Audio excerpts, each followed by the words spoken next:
ഇനി സേവനാഴി തിരിച്ച് കൈവേദനിക്കാതെ നല്ല പൂ പോലെയുള്ള ഇടിയപ്പം തയ്യാറാക്കിയെടുക്കാം.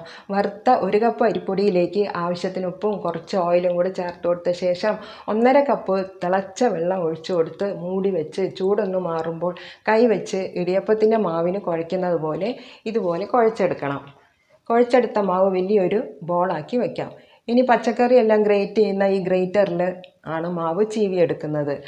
വാഴയിലയിൽ കുറച്ച് എണ്ണ തൂവിയ ശേഷം ഗ്രേറ്ററിലൂടെ മാവ് ഇതുപോലെ ഇട്ട് കൊടുത്താൽ മാത്രം മതി. നല്ല സോഫ്റ്റ് ആയിട്ടുള്ള ഇടിയപ്പം നമുക്ക് കിട്ടുന്നതായിരിക്കും. ഇനി ചീവിയെടുത്ത ഇടിയപ്പങ്ങൾ സ്റ്റീമറിലേക്ക് വെച്ച് കൊടുത്ത് ആവി കയറ്റിയെടുക്കാം.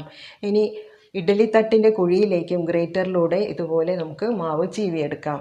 അപ്പോഴും നല്ല സോഫ്റ്റ് ആയിട്ടുള്ള ഇടിയപ്പം നമുക്ക് കിട്ടുന്നതായിരിക്കും. അപ്പം സേവനാഴി ഇല്ലെങ്കിലും ഇതുപോലത്തെ സോഫ്റ്റ് ആയിട്ടുള്ള ഇടിയപ്പം തയ്യാറാക്കുന്ന വിദ്യ മനസ്സിലായല്ലോ. ഇനി അല്പം തേങ്ങ കൂടെ ഇട്ട് കൊടുത്ത് ഇടിയപ്പത്തെ സുന്ദരിയാക്കാം.